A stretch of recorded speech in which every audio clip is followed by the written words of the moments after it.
It was such a unique, out-of-the-box way of delving into this subject matter. Rob Reiner was stabbed in his home. I read that and I got really, really upset. You know, all he wanted is to be remembered. That's it. Everyone else was witnessing my body flailing, my daughter terrified. Nobody prepared Hollywood for this kind of quiet. Not the peaceful kind, but the kind that feels heavy in your chest, like something bad just happened and nobody knows what to say yet. For days, the hills stayed frozen in that uneasy stillness until this morning changed everything. When Demi Moore stepped out of that SUV, it wasn't subtle. Dark shades covered her eyes, but they couldn't hide the swelling, the strain, the exhaustion written all over her face. This wasn't a casual appearance, and it definitely wasn't routine. The moment she appeared, it was clear. Something had cracked wide open.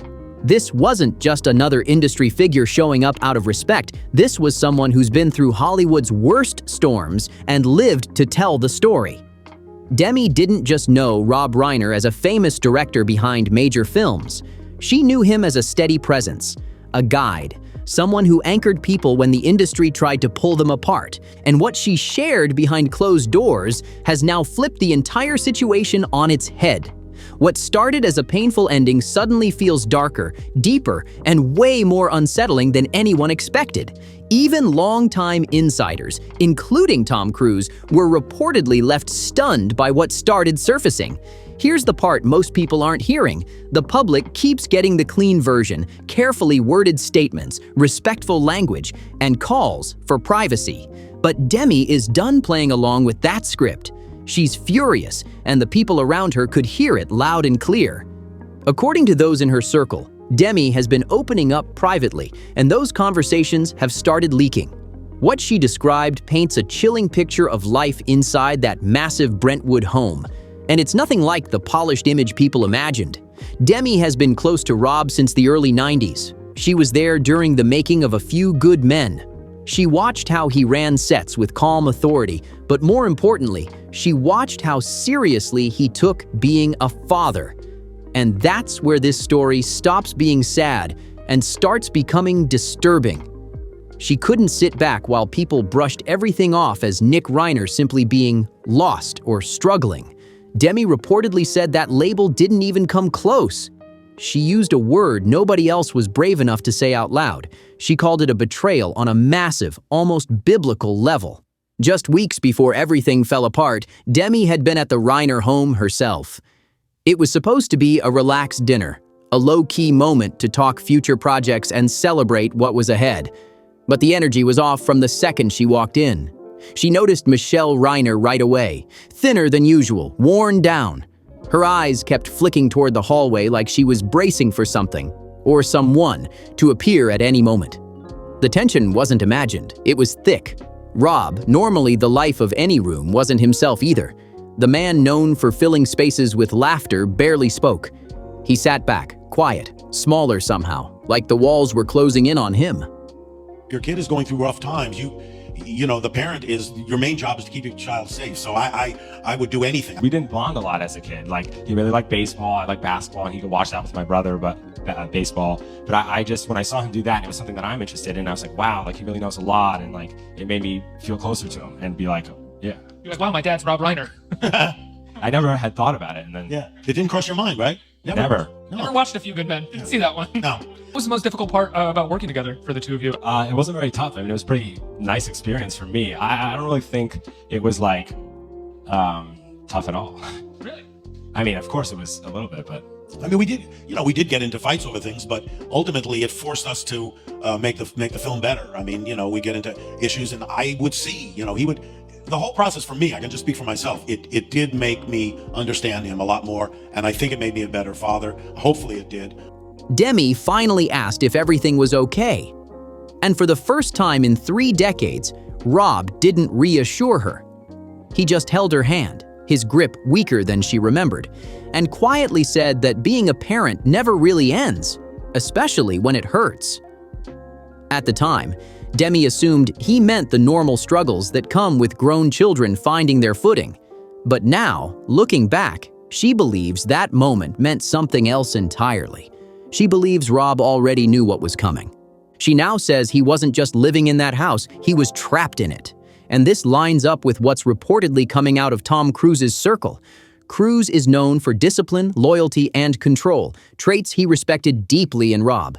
The two shared a bond built during A Few Good Men, and Cruise always viewed Rob as a man of principle. When the news surfaced, insiders say Cruise was visibly shaken, a rare reaction for someone known for keeping it locked down. And what's haunting is that Cruise had reportedly spoken with Rob months earlier about Nick's downward spiral, a situation that resources and second chances couldn't seem to straighten out. More details are starting to surface, and this is where things get even heavier. According to people close to Tom Cruise, he had actually stepped in earlier this year with a serious recommendation for Nick Reiner. Not a casual program, not a soft reset, but a high-security intervention facility designed for the most extreme psychological situations. Cruise reportedly believed Nick needed structure, boundaries, and separation immediately, but Rob couldn't bring himself to do it. His love for his son completely overpowered his judgment. He wanted Nick close. He believed love alone could fix what was clearly spiraling out of control. It was very personal. I mean, it's not a secret, but my son, Nick, who was one of the writers of the screenplay, had his problems with substance abuse, and he went through a number of rehab programs from the time he was 15 to 19. He's doing very good now, but what I didn't understand is the depth of what he was going through. And the process of making this film not only forced me to see what he was experiencing, but I think it forced him to see what I went through and what his mother went through, and hopefully the film is a reflection of that.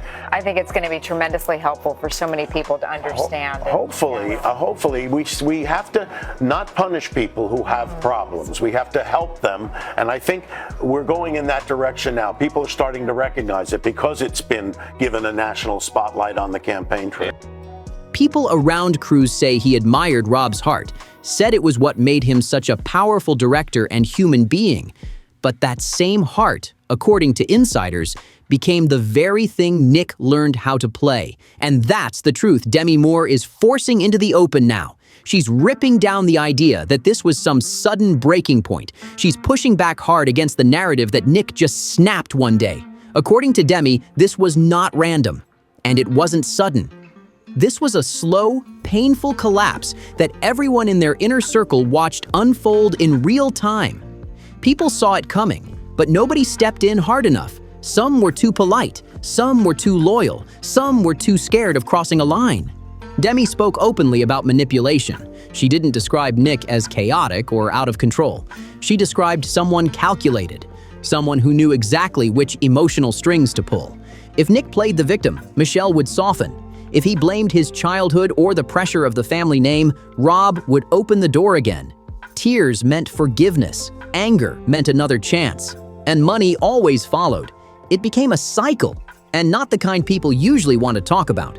We hear a lot about parents harming children, but almost never about adult children emotionally cornering their parents. Demi described it as psychological pressure that slowly turned physical. What investigators are now piecing together, alongside what's being quietly whispered in powerful circles, is deeply unsettling. There was no forced entry that night, no broken locks, no dramatic confrontation at the door. Why? Because Nick already had access. He always had a key, and Rob never took it back. Demi made a point of stressing this, even after past blow-ups, even after furniture was destroyed, even after screaming matches got so intense that neighbors contacted security. Rob still refused to change the locks. He reportedly told Demi something that's now haunting everyone who heard it. He said, "If I lock him out, I lock out his last chance to come home." That sentence hits different now. Nick used that trust, that unconditional access. He walked in late that night because he knew he could, and the timeline makes it even darker. According to people close to Tom Cruise, there may have been a phone call just hours earlier, a conversation that changed everything. Sources believe Rob had finally drawn a hard line. There are quiet talks about financial support being cut back, possibly changes to a trust or a final refusal to fund a lifestyle that was destroying his son. This doesn't look like an emotional explosion anymore. It looks deliberate, Calculated, a reaction to boundaries finally being enforced. At major agencies like CAA and WME, conversations are happening behind closed doors. The idea being discussed is chilling. Nick didn't see Rob's success as something earned. He saw it as something owed to him. Everyone wants to know how you get your exercise in because you're so lean. I do it like ISIS. I usually only do one at a time, you know. A brother who's known for his rap. And I don't even care if anyone calls me a Sally, because I'm a snail and I'm never gonna fail. And you know what? You're gonna have to bail me out of jail. Say and spell your first and last name for me. I ain't gonna tell you my first and last name. Most people know me as David. We're wondering You what... know how long this interview is gonna be? When you were sitting by the campfire, why did you invite all those young kids to come sit by the fire and have you read to them about it? I mean, I thought that was kind of odd. That is totally falsified in every way. Yeah, falsified. Donald Trump. No, he's my man. He's my man. I'm gonna go kill that dog. Sometimes I just come out to gather my sick thoughts. They know the David who go on stage, who has his ways about him, but you know, they really want to know what's inside. Demi hinted at this when she said Rob built a world filled with joy. But Nick hated the shadow it created, and that resentment ran way deeper than money. This was about identity, about comparison, about a young man desperate to be seen as exceptional without putting in the work. People who interacted with Nick over the years described someone who wanted the title of genius without the grind. He didn't want to start small. He wanted instant recognition. When his own creative attempts stalled, he didn't self-reflect. He blamed Rob. He blamed the very legacy that gave him access and opportunity. Demi recalled a moment from a Thanksgiving dinner 2 years ago that still makes her stomach turn. Nick, fueled by wine and bitterness, stood up to toast his father, not with gratitude, but with sarcasm. He reportedly raised his glass and said, "Here's to the man who casts the biggest shadow." The room went silent, and nobody laughed. At the time, people laughed it off. Nervous chuckles filled the room, the kind that show up when someone says something a little too dark at a dinner table. Back then, it sounded like twisted humor. Now, Demi Moore says she understands it differently. She says it was a declaration. Looking back, she believes those words weren't jokes at all. They were his inner thoughts spilling out. A belief that nothing else could exist while that shadow remained. In his mind, for him to live freely, something else had to be removed.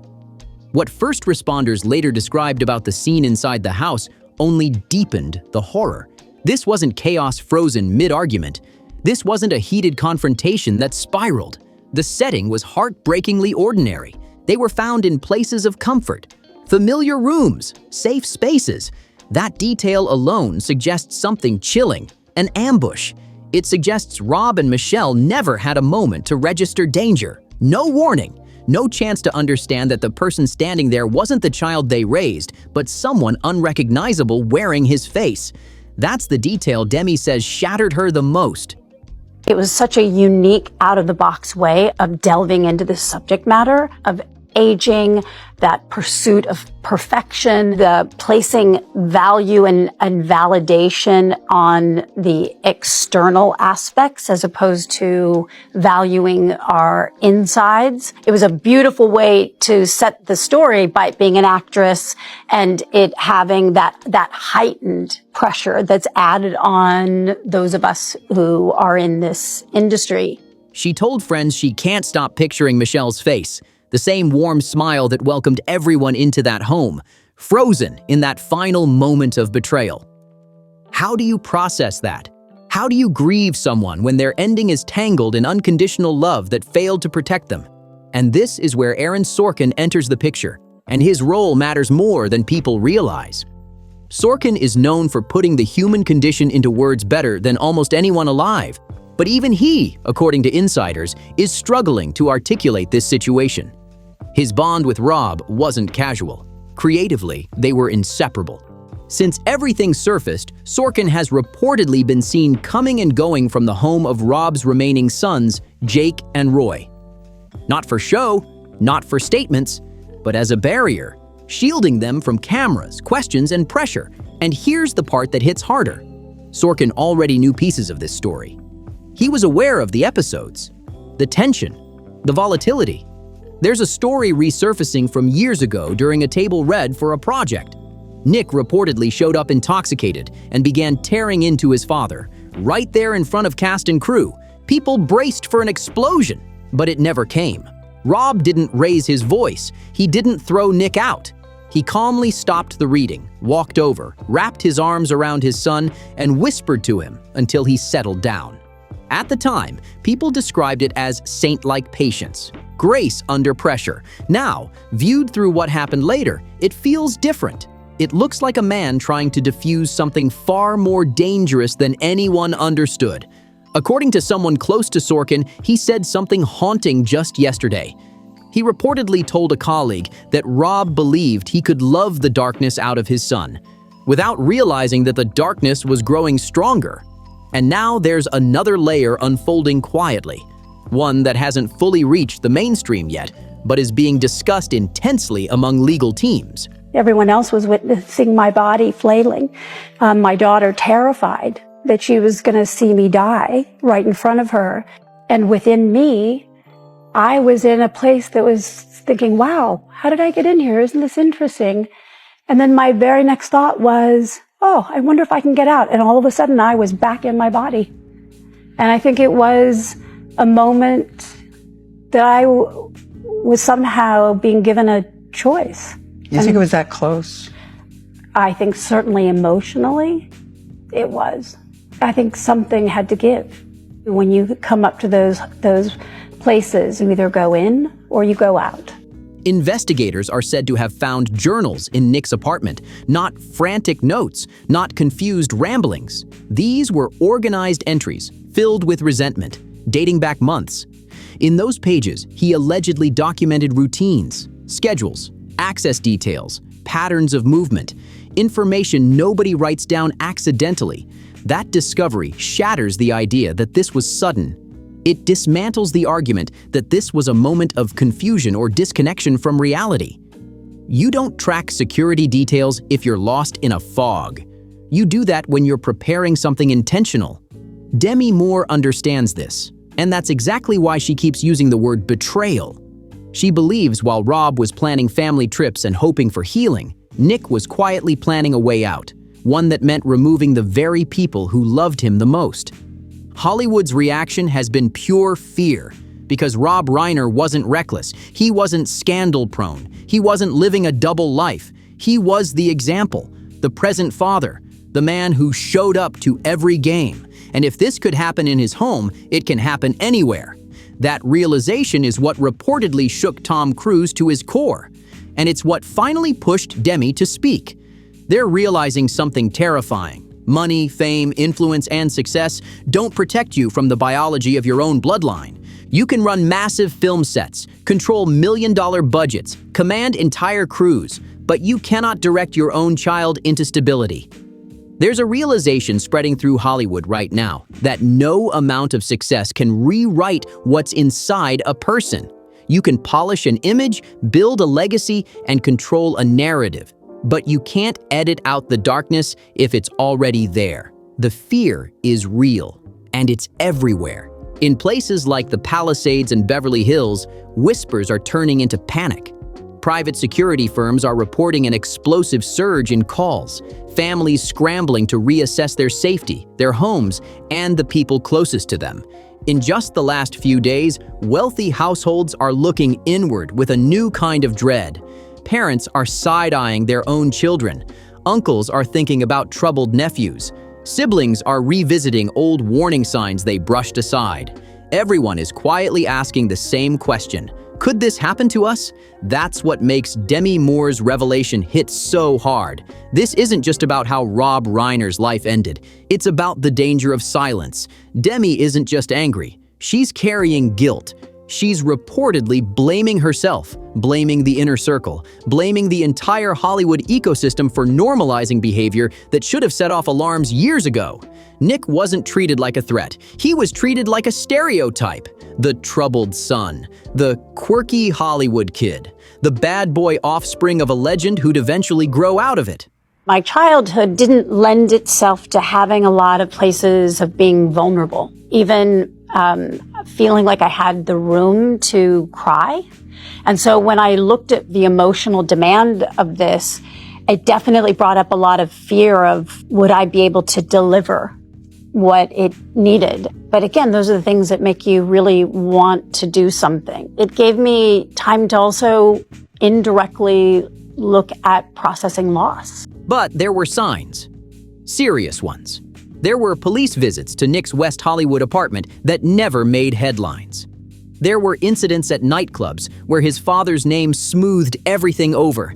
Every time the system protected Nick, it quietly put Rob in more danger. Demi's point is brutal. Hollywood didn't just look away, it enabled the situation. By refusing to let Nick face real consequences, they unintentionally sealed Rob's fate. It's a harsh accusation, but Demi isn't interested in sparing feelings right now. Grief stripped away politeness, and what's left is raw truth. And looming over everything is what comes next: the legal battle. The defense teams are already positioning themselves. The strategy is predictable. They'll frame Nick as someone overtaken by his own mind, a tragic figure disconnected from reality. But the other side is preparing a very different argument. They're focusing on intention, planning, patterns, messages sent in the days leading up to the incident that weren't emotional, they were calculated.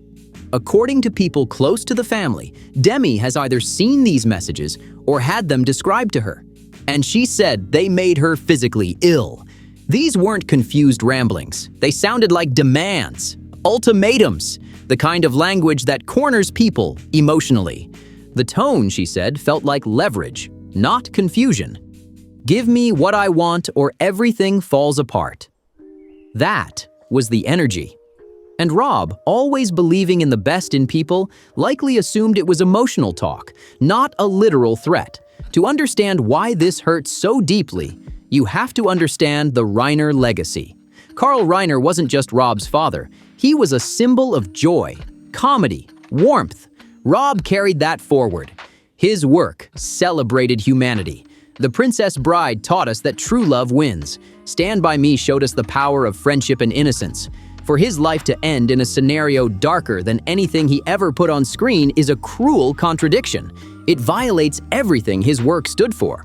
That's reportedly what Tom Cruise is struggling with most: the lack of logic, the absence of meaning. In movies, the good guy wins. The father saves the son. Redemption comes through love. But real life doesn't follow scripts. Rob Reiner was stabbed to death in his home. I read that and I got really, really upset. I just thought the world of this guy. I interviewed him either 2 or 3 times, and I got to tell you, from my vantage point, he just seemed like the most loving guy.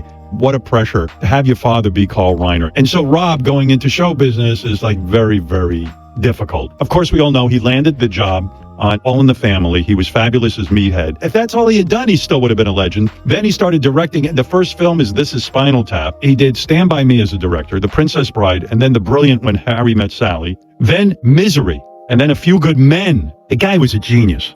But here's the thing. Every time I saw him interviewed, he just seemed to be so down to earth and connected. But he was mild-mannered, and he was caring. He always humble, cared about people. There was something about him. I just thought the world of him. And when he was on our show one time, he even talked about his dad, and I asked him if he was intimidated by his dad. Here, love didn't save the father.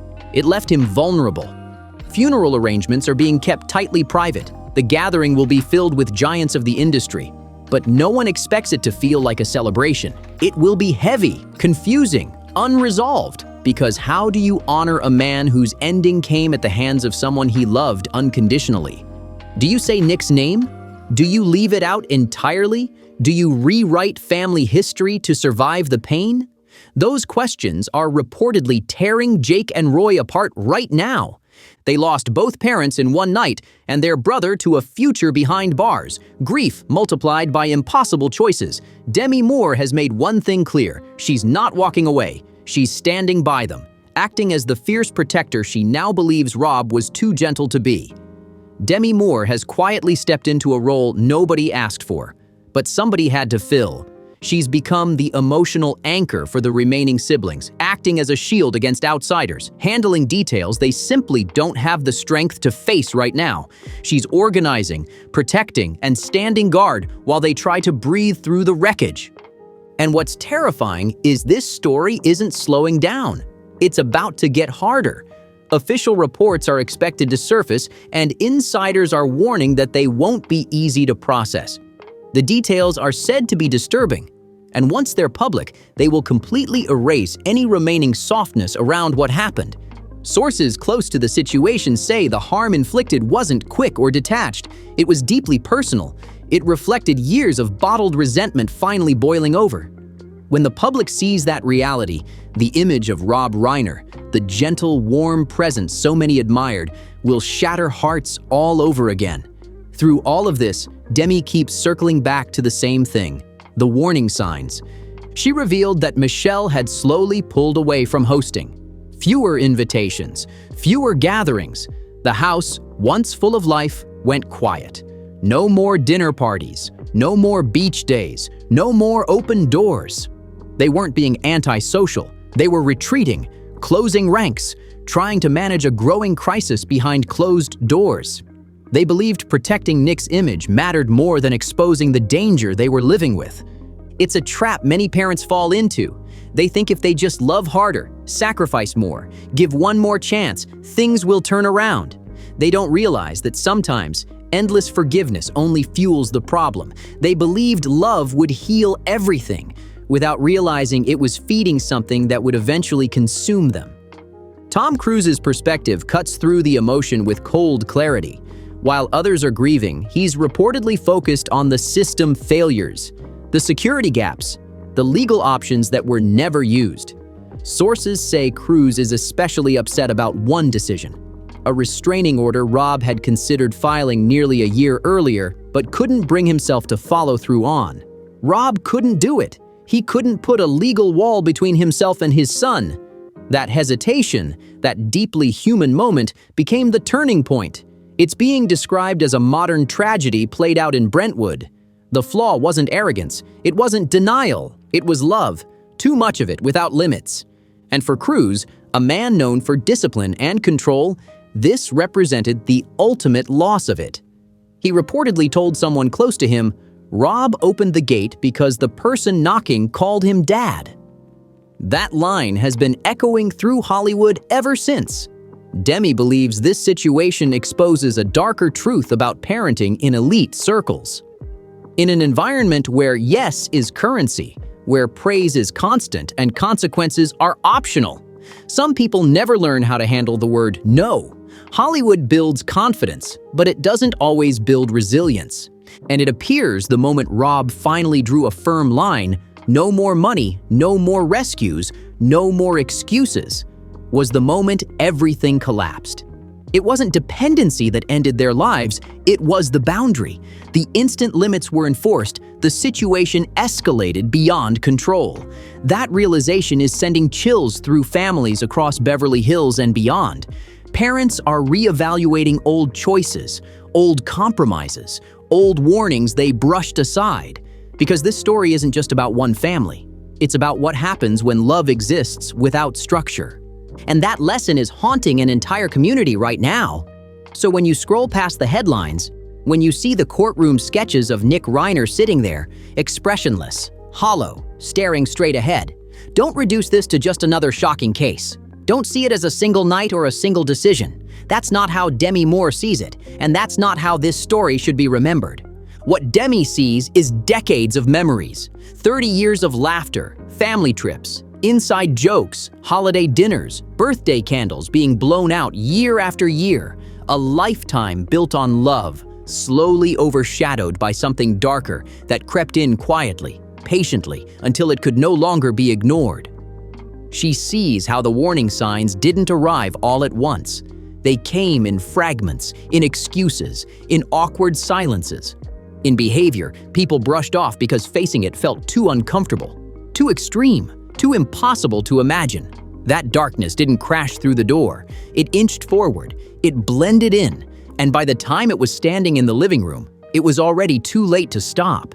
This isn't just a family tragedy, it's the collapse of an entire system, a system that shields the children of the powerful, a system that smooths over consequences, a system that mistakes protection for love until protection turns into permission.